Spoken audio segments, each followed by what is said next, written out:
Meeting of the Licensing and Public Safety Committee on Wednesday the 4th of October 2023. Please note this meeting is being live streamed on YouTube. If the technology fails, then I will adjourn the meeting for a few minutes to try and resolve the issue, or if this is not possible, a new date and time will be organised. Please can everyone ensure the phones are turned to silent. We are not expecting a fire drill. So if the alarms sound, please exit the way you came in. Excuse me. We'll go straight into the agenda. Apologies. We've had apologies from Councillor Lamar and Elcher, and Councillor Aaron Beaver is sitting in a substitute. Thank you. Declarations of any interest. Members are reminded of their responsibility to declare any pecuniary interest in respect of matters contained in this agenda. Does anybody have any declaration of interest? Chair, I don't have a pecuniary. I'd just like to make it known that I am a taxi driver as a living, but in South Ribble. Thank you.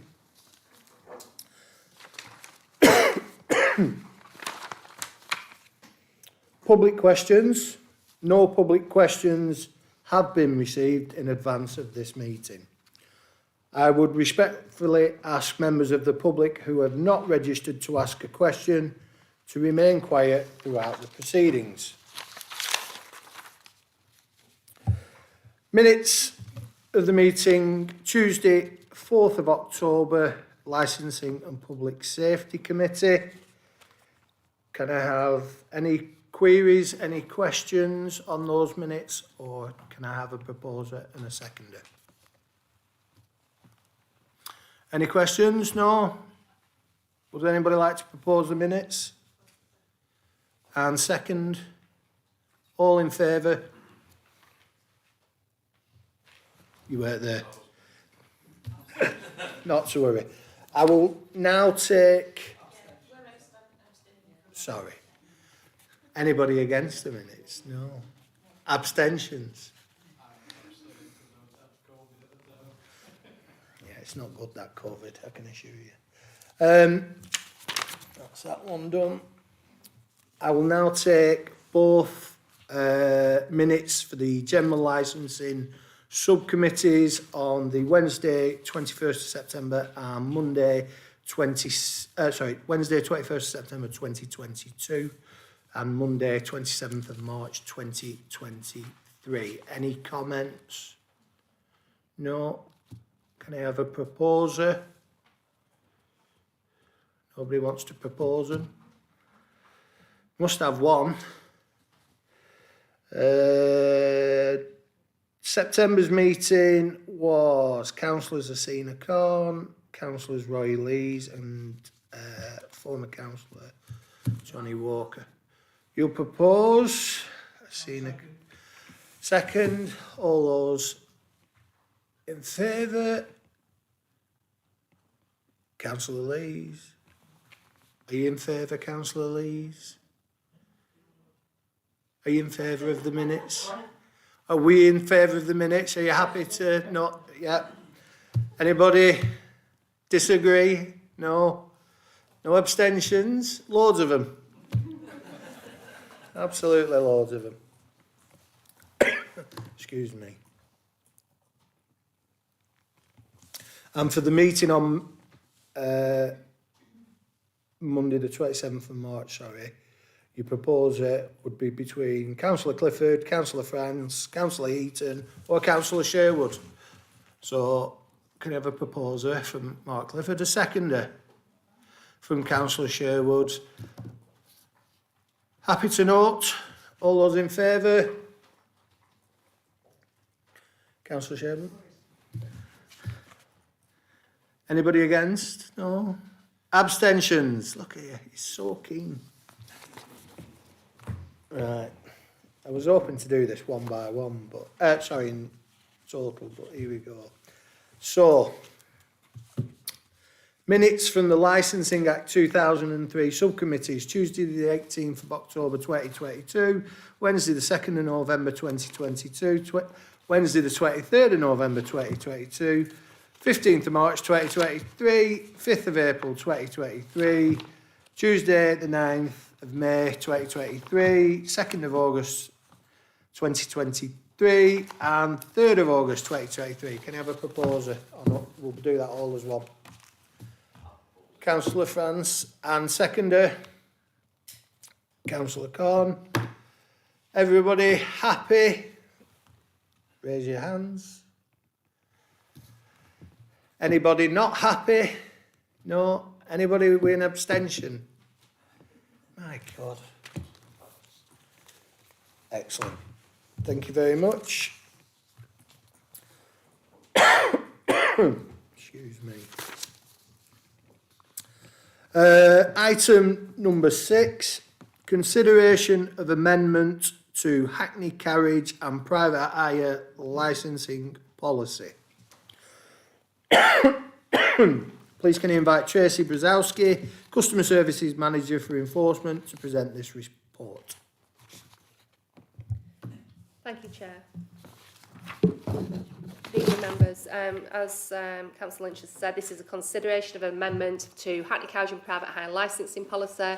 The purpose is to advise the committee of a request that's been received to the Council's current licensing policy, which has been received from the trade, and for the committee to determine whether to make such an amendment. So with regards to the recommendations, you are being asked to consider the contents of this report and any other comments made, to determine whether to grant an extension to the Euro 5 emissions requirement in the Hackney Carriage and Private Hire Licensing Policy, and whether an extension is granted to determine the length of that extension. So the reasons for these recommendations are we've actually had a request from the trade. They are legitimate considerations that have been put forward, and it's regarding the ability of some licence holders to replace their current vehicles in order to comply with the policy requirements as they currently stand. Only other option to consider other than this is to not consider the request. However, this option is rejected because there are, as we've already said, legitimate considerations that have been put forward by the trade. The report relates to the following policy, to the following corporate priorities, which is an enterprising economy with vibrant local centres in urban and rural areas. So, just to go to the background of the report at point 9, when the private hire and taxi policy was approved by the Licensing and Public Safety Committee back in 2017, the policy included new requirements for all vehicles relating to the emissions and the standards. Their requirements were contained within the vehicle type conditions section of the policy, and at point 10 of this report, it lays out what section 1 of the vehicle type conditions state with regards to the emission standards. I'm not going to read that. I know you've all read your reports before tonight, so I'm not going to read that word for word. But what I will tell you is that they are required to be Euro 5, and all existing vehicles need to comply by the 1st of January 2024, which, as we all know, is not that far away. So the taxi trade in particular were impacted quite badly throughout COVID and again have been through the cost of living crisis. So if you go to point 11 of the report, you can see that throughout much of 2020, the trade were prevented from working with coronavirus restrictions, and government interventions did not see payments as self-employed persons. However, additional evidence suggests that these payments may not have fully recovered the trade's expenses. So there were some issues with getting payments out to the taxi trade, and that is widely known. In addition to the specific restriction on working in the first lockdown, the number of people using public transport dramatically decreased, with all but essential workers instructed to stay at home, and large sections of travel, namely for work purposes and leisure, were either not permitted or vastly reduced due to the restrictions, further reducing the licensed trade's ability to earn a living. And you can imagine the cost of replacing some of these vehicles. That time would have been a really important time for the taxi trade for them to start putting that money away. More recently, the committee will know the rise in the inflation rate throughout 2022 and 2023, and further squeezing of household incomes and associated so-called cost of living crisis. So if we go down to point 14 of the report, as I've said, we did receive a request from the trade, and that was in correspondence, which requests that paragraph D of section 21 of the vehicle type conditions, as set out in paragraph 10 of this report, be amended to state: D, require all existing vehicles to comply from the 1st of January 2025. In essence, they're asking for a delay of 12 months of this policy coming into force. The correspondence received from Chorley Taxi Association on the 10th of September is appended at Appendix 1 of this report, and it's there for you to read. So let's look at the impacts on Chorley and what this will mean for our taxis in Chorley. So the vast majority of the licensed fleet now comprises of vehicles that either meet or exceed the Euro 5 emission standard. A search of the council's records has identified that there will be 8 private hire vehicles and 4 Hackney carriage vehicles which do not meet the Euro 5 standard.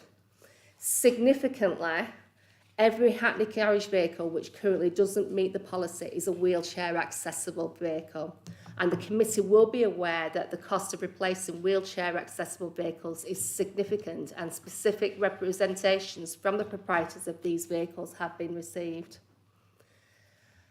Some information on the climate change and air quality at 19 of the reports, and equality and diversity is highlighted at point 22 of the report. Going to risk at point 23 of the report, there is a reputational risk for the council of failing to properly administer the licensing regime. And there are some comments there for you to consider from the statutory financial officer, saying there are no financial implications arising, and comments from the monitoring officer saying the council can set local policies relating to licensed vehicle within its borough. Section 21 of the policy has already been through a consultation process and approved by the Licensing and Public Safety Committee. The taxi trade has requested a 12-month delay to the requirement of for all licensed vehicles to Euro 5 compliant to the 1st of January 2025. There are no national minimal standards for taxis, and therefore no negative impacts on the trade should this request be approved. And there are no background documents to this report. And that concludes the report, Chair. Thank you. Questions from the committee? Councillor Clifford. Just really a comment, Chair. Thank you for allowing me to speak on this. I mean, I can see point 14 is a request basically to delay it to the 1st of January 2025, and because of the reasons given, I do feel that's acceptable, especially as the 4 Hackney carriages, Hackney carriage vehicles are the wheelchair vehicles, and I do understand the loss of those vehicles in 24 would be quite disastrous actually for the taxi fleet. However, I've also got to look at, this was notified a long time ago as well to the trade, but obviously I've got to accept we've gone through COVID, everything else that has happened.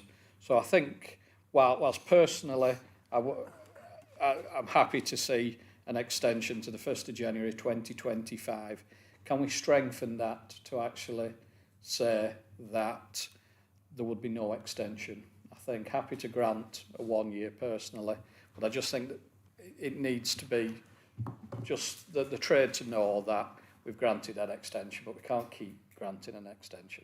Thank you, Chair.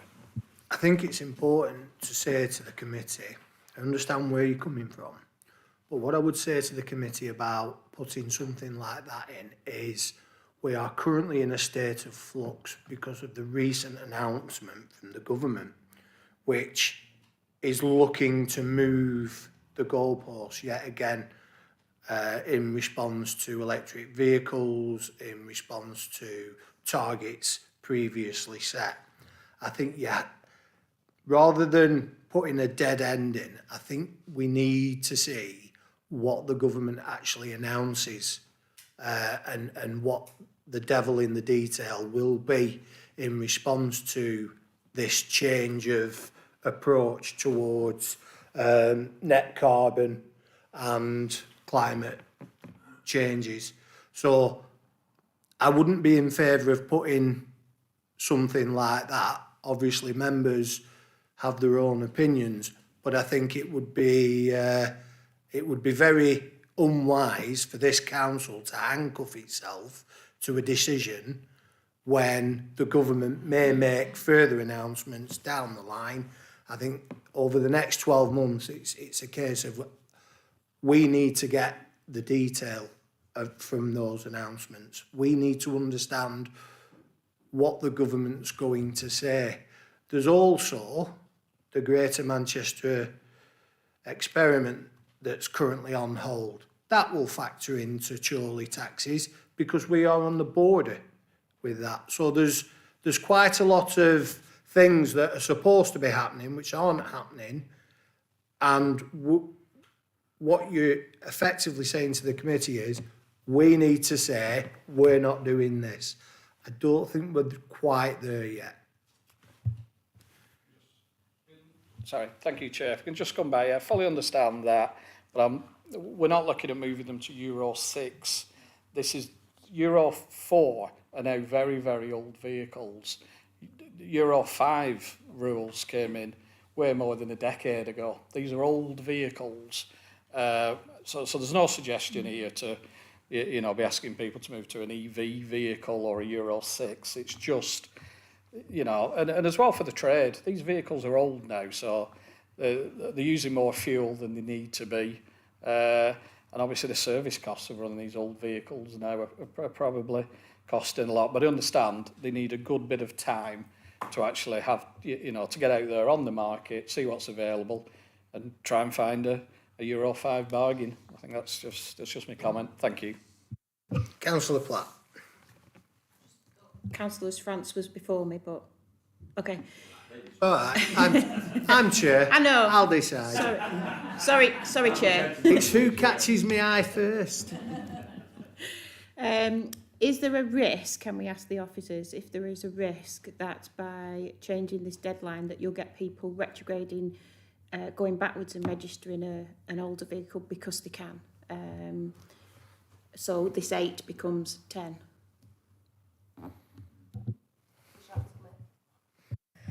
In simple answer, no, there's no risk. The policy that's set out that any vehicle that currently comes onto the fleet must be of Euro 5 or above at the moment. This policy is talking about the existing vehicles that had grandfather rights.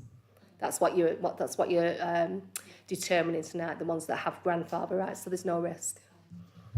Councillor France, then Councillor Beaver. Thanks, Chair. I'm happy to propose that we do go with this. I appreciate what you're saying.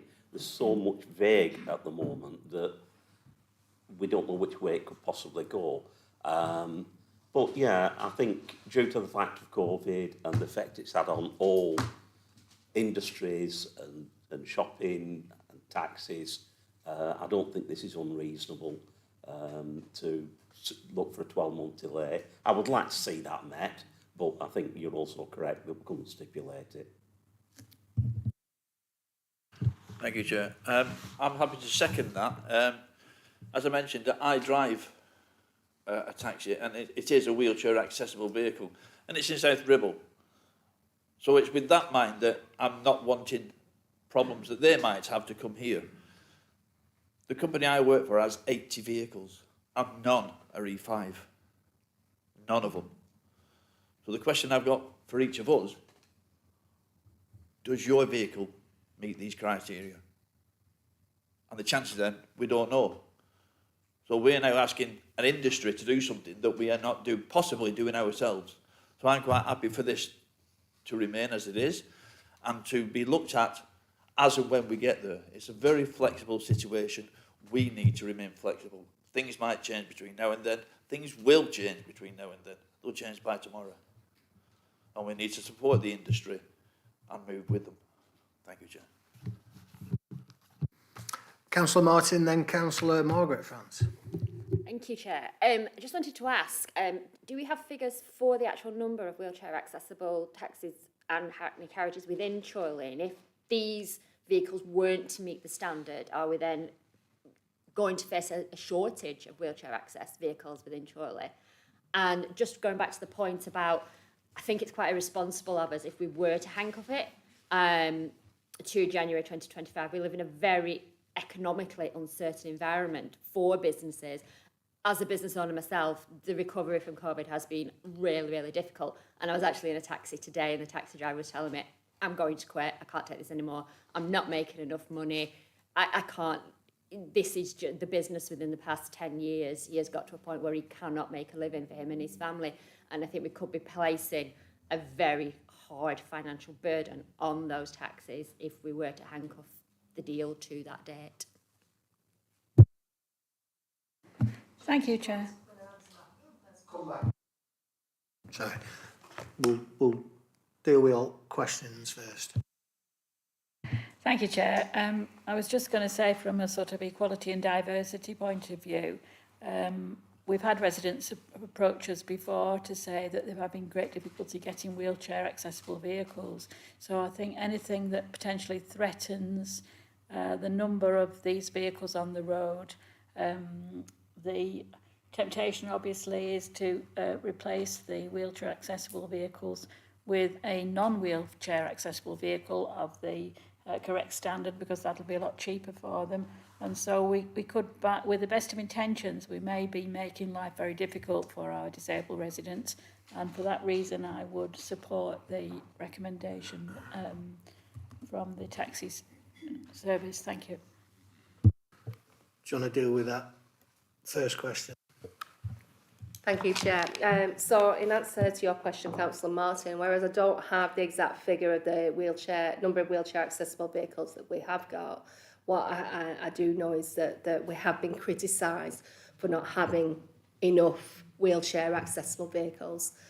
So we do have a shortage, in answer to your question. Do you want me to deal with the second? Yeah. With regards to Councillor Francis' comment, the wheelchair accessible vehicles on the Hackney carriage fleet can only be replaced like for like, so they can't, the policy restricts them from taking a wheelchair accessible vehicle off and replacing that with a saloon vehicle, so they really have to replace it with another wheelchair accessible vehicle.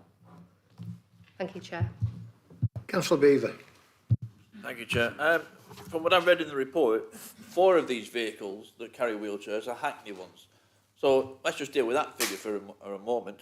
But what I would say is that the risk of the council's reputation not providing wheelchair accessible vehicles is far less than that failing to administer the licensing regime. We will get slated if we don't provide access for the wheelchairs. We'll just, people say, oh, you're not doing your job properly. Well, we are doing it properly because we're making sure that wheelchair accessible vehicles can get around town. Thank you. I think, again, it's worth making the point that the Licensing and Public Safety Committee has been very proactive in encouraging disabled vehicles. So when Hackney licences have come up, one of the criteria for somebody applying is that vehicle would become disabled access. Did you give the figure? Is it 14? In the Hackney carriage vehicles, I think it is around that number, but we've also got a few private hire vehicles that are wheelchair accessible too. And I think, if you speak to people who use these vehicles, it's very, very difficult to get hold of them. So, again, that is quite a powerful reason when you are making your decision. Is there any further comments? Ooh, legal. Hang on. Any councillors first? Councillor Beaver. Just one that, when I mentioned, to my I shift kids to and from school, and for a kid not to be able to get into a taxi is not on the cards. Thank you. Councillor Clifford. Thank you, Chair. Yeah, just one favour. As I said, I'll be voting for this, but it was brought up that people may not know whether the current Euro 5 emissions came in on all new registrations from the 1st of January 2011. So that means you're looking back vehicles that are over 12 years old now, and by 2025, 14 years old, and I think that's just a good time that we should be definitely moving to Euro 5, and I hope the taxi trade do that actually, because they'll save a bit of money on fuel. Thank you, Chair. My car's at 13 years. Councillor Southern. Yeah, thank you, Chair. I'm going to wade in with my colleague, Councillor Clifford here. You quite rightly made the point about the age of these things, and for the record, you're speaking to a former taxi tester. Vehicles at that age, I'm sorry, I wouldn't want to be putting people in them, quite frankly. Euro 5 has been out long enough now to be bringing vehicles up to scratch. It's not the job of this council to provide Hackney carriages in Chorley. It's the job of this council to provide licensing. Licensing. That is our commitment. We license Hackney carriages. We don't provide them. And there's a clear distinction needs to be made there. So I'm afraid I'm with Councillor Clifford here in terms of ages. There's been plenty of time to get Euro 5 in. We're not asking for Euro 6 and we're not asking for EV. And I don't think it's a particularly big ask to be saying that all vehicles should comply with that standard. And that's a former taxi tester speaking. Thank you. Again, I appreciate your comments, but all taxis are subject to testing. So if a taxi fails that test, then they have to either make the appropriate repairs or purchase another vehicle. So I think what you've highlighted is the process is already there to deal with those vehicles that do not reach the standard that we would expect them to reach. Yes, we are the licensing authority. However, we do also have the policy for the inspections. Do you want to add anything to that, Tracy? Taxis are currently tested twice a year in Chorley. Just to give you a little bit of comfort there, and I'd be aware not all our authorities do that, but we do that here. We test our vehicles twice a year, and running alongside of this, we're actually currently reviewing the vehicle policy just to make sure that it does come up to standard. Thank you. Okay. Any further comments? Then I'll go over to Taz. Thank you, Chair. Just a comment in relation to equality and diversity. I know it's been already mentioned around consideration of equality and diversity and the accessibility of wheelchair accessible vehicles, but I just wanted to remind members that there is a requirement for the council to consider that aspect under the Equality Act 2010 as well. So just a reminder in respect to that. Thank you. Thank you. So, Councillor Clifford, do you want to withdraw your addendum or? Yeah, I can see that I'm not getting support on tidying up, but God loves a trier. Thank you, Chair. Therefore, I think we've had an interesting debate. Obviously, it's good to see that the committee understands what the trade is going through. I think that's quite rightly a priority. It is good to see that we have an awareness of the need for disabled access in Chorley. Again, that is comforting to know that we are in touch with the people who need that. So, bearing that in mind, we will go to the recommendation.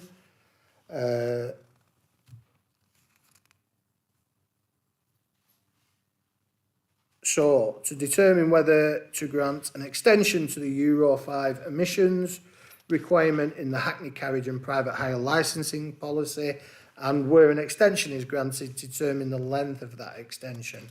So the proposal is 12 months. All in favour? Anybody against? Any abstentions? No abstentions, you do surprise me. Thank you very much. So, I'll go back to the start. There's any urgent business? There is no urgent business. So can I thank everybody for your attendance tonight, and thank you for getting me home quite quickly. I will see you next time. Thank you very much.